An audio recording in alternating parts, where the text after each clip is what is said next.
আজকের পর্বে আপনাদের সঙ্গে শেয়ার করব খুবই জনপ্রিয় আর ট্রেডিশনাল ঝিঙে পোস্ত রেসিপি।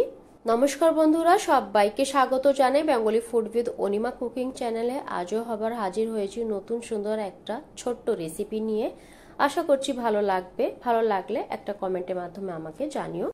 ঝিঙে পোস্তর এই রান্নাটা আমি করব সরষের তেলেই, তবেই কিন্তু খেতে ভালো লাগবে। কড়াইতে দিয়ে দিয়েছি পরিমাণ মতন সরষের তেল। ফোড়নে এখানে দিয়ে দিচ্ছি কালো জিরে।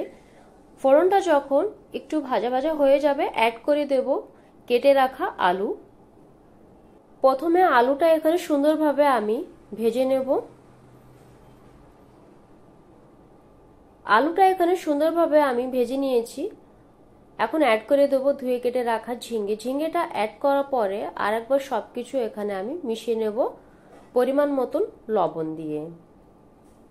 আর তার সাথে দিয়ে দিচ্ছি দুটো কাঁচা চিরা লঙ্কা। এখন সবকিছু আরেকবার এখানে সুন্দরভাবে মিশিয়ে নেব। এখন ঢাকা দিয়ে রেখে দেব। ঢাকা দিয়ে ঝিঙে আর আলু আমি সেদ্ধ করে নেব।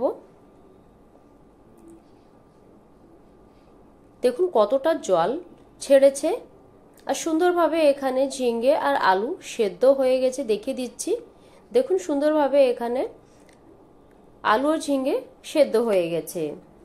এখন অ্যাড করে দেব সরষে আর পোস্ত বাটা। আমি এই রান্নায় আজকে প্রথমবার সরষেটা অ্যাড করছি। আমি এই ঝিঙে পোস্তটা আজকে নিজের মতন তৈরি করছি। আমি সরষেটা অ্যাড করেছিলাম কিন্তু খেতে বেশ ভালো লেগেছিল। এখনও অনেকটা গ্রেভি আছে।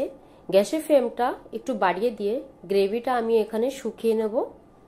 এই রান্নাটা একটু মাখো মাখো হলে খেতে বেশ ভালো লাগবে। এখন একটু অ্যাড করে দিচ্ছি কাঁচা সরষের তেল।